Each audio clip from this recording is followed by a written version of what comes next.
السلام علیکم فرینڈز، میں ہوں ذیشان فراز اور آپ دیکھ رہے ہیں اپنا یوٹیوب چینل جی کے میکسیمم۔ تو دوستو، آج کا ہمارا ٹاپک ہے دہشت گردی کے خلاف جنگ۔ 11 ستمبر 2001 امریکہ ایئر لائن کے 4 جہاز ہائی جیک کر لیے گئے۔ کچھ ہی دیر بعد ان 4 میں سے 2 جہاز نیو یارک امریکہ کے ورلڈ ٹریڈ سینٹر اور ایک جہاز پینٹاگون سے ٹکرا گیا، جبکہ چوتھا جہاز پینسلوانیا کے ایک میدان میں کریش ہو گیا۔ ان حملوں میں تقریباً 3000 لوگ ہلاک ہوئے۔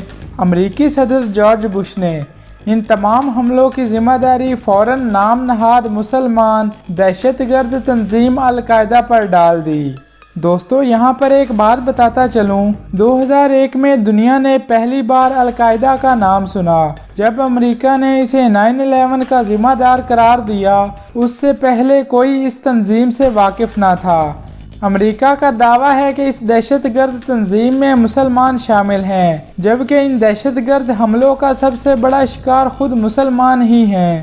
اگلے ایک ہفتے میں امریکہ نے اعلان کر دیا کہ افغانستان القاعدہ کو پناہ دیے ہوئے ہے۔ امریکہ نے القاعدہ کے سربراہ اسامہ بن لادن کو پکڑنے کے بہانے 7 اکتوبر 2001 کو افغانستان پر حملہ کر دیا۔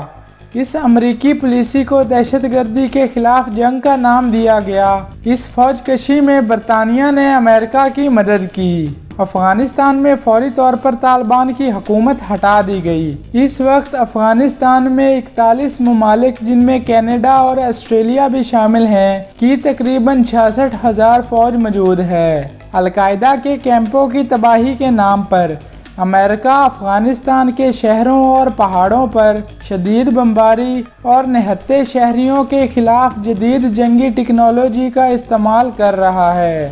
چلیے تو فرینڈز، ہماری آج کی ویڈیو یہیں تک۔ مزید دلچسپ ویڈیوز دیکھنے کے لیے میرے چینل کو سبسکرائب کر دیجئے اور بیل آئیکن کو دبانا مت بھولیے گا، تاکہ ہر نئی آنے والی ویڈیو کا نوٹیفیکیشن آپ کو فوری مل سکے۔ ویڈیو کو لائک کر دیجئے گا۔ میں ملتا ہوں آپ سے ایک نئی ویڈیو کے ساتھ، تب تک کے لیے مجھے دیجئے اجازت۔ فی امان اللہ، اللہ حافظ۔